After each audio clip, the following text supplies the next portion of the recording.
Саламатсыздарбы? Бул каналга киргениңиздерге ыраазычылык билдирем. Бүгүнкү видеону ушул ыраазычылык тууралуу сөз кылабыз. Ыраазычылык сезими биздин жашообузда кандай маанилүү экенин баарыбыз эле жакшы билебиз.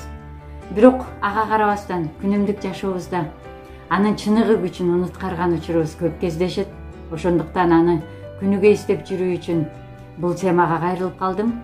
Сиздердин дагы бул боюнча кошумча оюңуздар болсо, алдыдагы сапка бөлүшө кетиңиздер. Көп жыл мурун өзүн өзү өнүктүрүү боюнча маалыматтарды карап жатып, Джо Витале Москвада деген берүүгө туш келип калдым. Буга чейин бул жазуучунун атын Купуя сыры тасмасынан жана Чектөөсүз жашоо китебинен жолуктургам.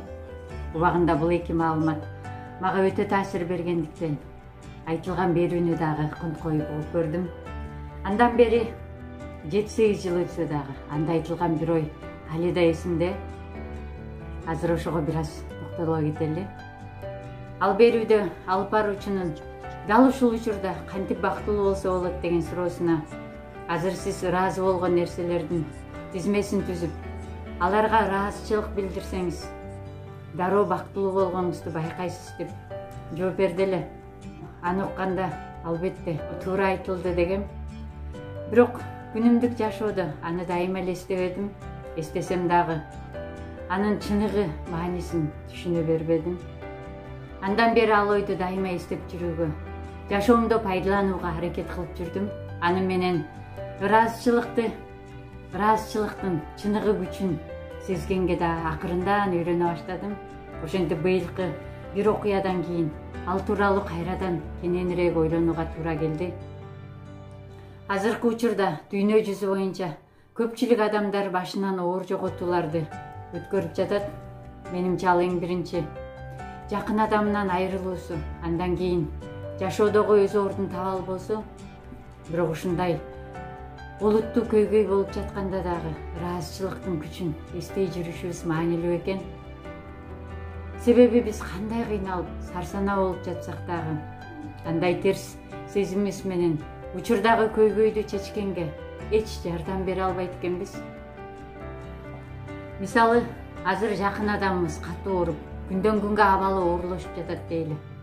Жакында эле жакшынакай болуп эл катарында жүргөн, кыска убакыттын ичинде эле тамак ичкени дагы, дем алуусу дагы начарлап калды.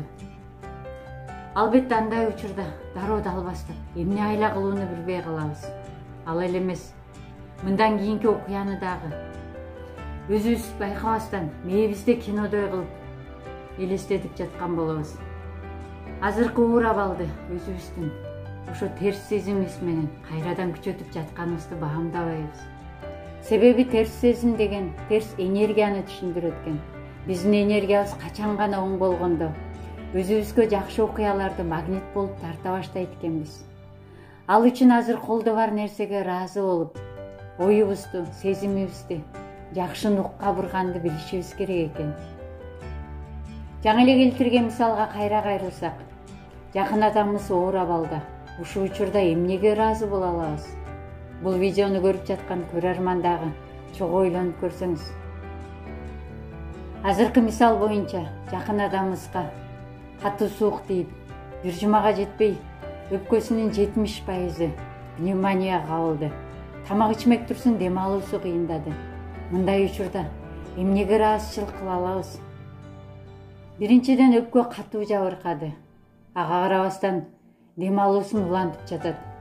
Ошо сыяктуу эле ички органдар дагы алсыз абалда.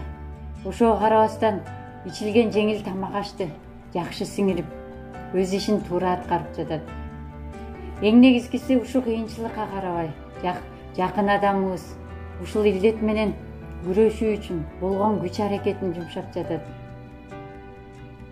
Мындай оптимисттик ойлонуу жакшылык болот деген ишенимди пайда кылып, ал ишеним бизди жакшы сезимге, жакшы энергияга бөлөй баштайт. Аны менен биз жакшы окуяларды өзүбүзгө тартат экенбиз. Ошондуктан жашообузда оорчулук болобу, же сүйүнүч болобу, ар бирине ыраазычылык билдиргенди эстей жүрсөк, башында айтып өткөн маектегидей, дал ушул учурда дагы бактылуу болгонубузду байкайбыз.